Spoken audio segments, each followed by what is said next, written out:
பெரியவர்களே, தாய்மார்களே, முத்தமிழர் டாக்டர் கலைஞருடைய உயிருடன் மேலான அன்பு உடன்பிறப்புகளோ இதற்கு என்னுடைய நன்றியும் வணக்கத்தையும் தெரிவித்துக் கொள்கின்றேன். தேசிய விமான நிலையத்திலிருந்து இறங்கி துறையூருக்கு வருவதற்கு பொதுவாக 52 கிலோமீட்டர் நினைக்கிறேன். 1 மணி நேரத்தில் வந்திருக்கணும். கிட்டத்தட்ட 3 மணி நேரம் ஆயிருக்குன்னா அந்த அளவுக்கு வழிநடுங்க நம்முடைய கழகத்தினரும்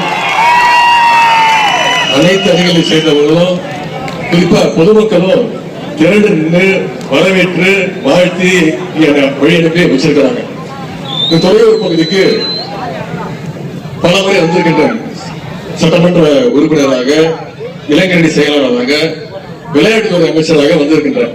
ஆனால் முதல் முறையாக துணை முதலமைச்சர் என்ற பொறுப்பை ஏற்று உங்களெல்லாம் பார்த்து உங்களுடைய வாழ்த்துக்களையும் பெற வந்திருக்கின்றனர். அது கூடுதல் சிறப்பு என்னன்னா, நம்முடைய கலைஞர் முத்தமிழ் கலைஞருடைய நூற்றாண்டை முன்னிட்டு கழக தலைவர்கள் நமக்கு உத்தரவு போட்டாங்க. தமிழ்நாட்டில் அனைத்து தொகுதியிலையும் கலைஞருடைய சிலை நிறுவ வேண்டும் அப்படின்னு. அதன்படி இன்றைக்கு இந்த துறையூர் சட்டமன்றத்தில் நம்முடைய முத்தமிழ் டாக்டர் கலைஞருடைய சிலையை திறக்கின்ற வாய்ப்பை எனக்கு கொடுத்த நம்முடைய முதன்மை செயலாளர் அண்ணன் நேரு அவர்களுக்கு என்னுடைய நன்றியை நான் தெரிவித்துக் கொள்கின்றேன். அது மட்டுமல்ல, வர வழிகள்ல தலைவருடைய கலைஞருடைய நூற்றாண்டை முன்னிட்டு இளைஞரணிக்கு தலைவர் ஒரு பொறுப்பு கொடுத்தார். எல்லா சட்டமன்ற தொகுதியிலும் ஒரு நூலகம் திறக்கணும், கலைஞர் நூற்றாண்டு நூலகம் திறக்கணும். அதேபோல நூலகத்தை திறந்து வைத்துவிட்டு, அதேபோல் உங்களுடைய நாடாளுமன்ற உறுப்பினர் சகோதரர் அருண் நேருடைய பாராளுமன்ற அலுவலகம் அதையும் திறந்து வைத்துவிட்டு, இன்றைக்கு இன்னும் கூடுதல் பெருமை என்னன்னா, பேரறிஞர் அண்ணாவுடைய சிலைக்கு அருகிலேயே நம்முடைய கலைஞருக்கு சிலையை வைத்திருக்கிறார்கள். அதுக்கு என்னுடைய பாராட்டுகளையும் வாழ்த்துக்களையும் நான் தெரிவிச்சுக்கிறேன். நீங்க கலைஞருடைய சிலையை தமிழ்நாடு முழுக்க திறக்கிறோம். பல்வேறு திட்டங்களை கலைஞர் பேரில் அறிவிக்கிறோம். கலைஞர் மகளிர் உரிமை தொகை திட்டம், பல்நோக்கு மருத்துவமனை, கலைஞர் நூலகம், கலைஞர் ஹாஸ்பிட்டல் மருத்துவமனை, கலைஞர் விளையாட்டரங்கம், இப்படி எத்தனையோ திட்டங்கள் துவக்கி வைக்கிறோம்னா, ஊர் முழுக்க ஒவ்வொரு சட்டமன்றத்திலையும் கலைஞருடைய சிலையை திறக்கிறோம்னா கலைஞருடைய கொள்கைகளை, கலைஞருடைய லட்சியங்களை மக்கள்கிட்ட கொண்டு போய் சேர்க்கிறோம்னு அர்த்தம். ஆனா எதிர்கட்சி தலைவர் திரு எடப்பாடி பழனிசாமி அவர்கள் ஒரு 4 நாட்களுக்கு முன்பு ஒரு பொதுக்கூட்டத்தில் பேசுறாரு. எதுக்கு எடுத்தாலும் கலைஞர் பேர் வைக்கிறீங்க, வேற பேரே கிடைக்கலையான்னு. நல்ல நல்ல திட்டங்களுக்கு கலைஞர் பேரை வைக்காம கடமாம்பூச்சி பேரை வைக்க முடியும்? நான் கடமாம்பூச்சி யாரு சொல்றேன்னு உங்களுக்கே தெரியும். யார சொல்றேன்னு தெரியல, திமுக காரன் தெரியலன்னா அப்ப யாருக்கும் தெரியாது. அது மட்டுமல்ல, அவர் தொடர்ந்து கேட்டுட்டே இருக்கிறாரு, உதயநிதிக்கு எதற்கு துணை முதலமைச்சர் பொறுப்பு கொடுத்தீங்க, அவருக்கு என்ன தகுதி இருக்கு, அவருக்கு தகுதியே கிடையாதுன்னு. ஆமா, நான் ஒத்துக்கிறேன், உங்களுக்கு இருக்கக்கூடிய அந்த தகுதி எதிர்கட்சி தலைவர் திரு எடப்பாடி பழனிசாமி அவருக்கு இருக்கக்கூடிய தகுதி, அவர் சொல்ற தகுதி நிச்சயமா எனக்கு கிடையாது. ஏன்னா நான் கூவத்தூர்ல போய் டேபிள் சார்க்குள்ள பூந்து போய் யார் காலையும் விழுந்து அந்த பொறுப்புக்கு வரல.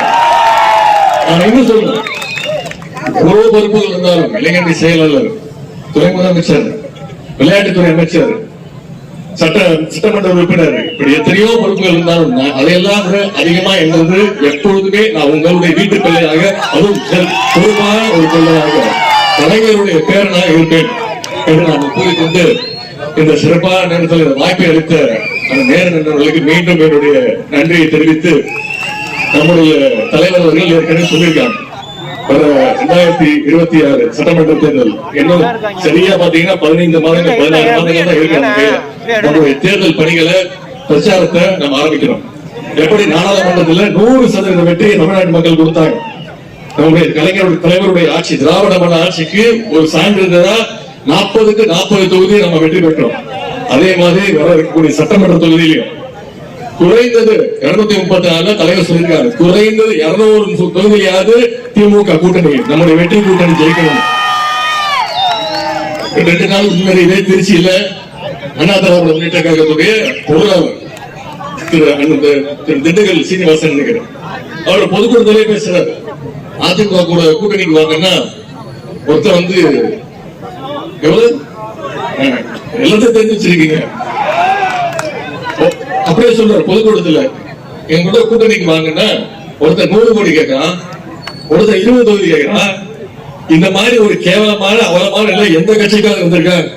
ஆனா நம்முடைய கூட்டணி வெற்றி கூட்டணி திராவிட முன்னேற்ற கழகம் தலைமையிலான மதச்சார்பற்ற முற்போக்கு கூட்டணி கடந்த 7 தேர்தலில் தொடர் வெற்றியை நம்ம தலைவர் எப்போ திமுகவுடைய தலைவராக பொறுப்பேற்றாரோ அதன் பிறகு சந்திச்ச அனைத்து தேர்தலையும் 100% வெற்றியை பெற்றிருக்கிறது நம்முடைய திராவிட முன்னேற்ற கழகம்.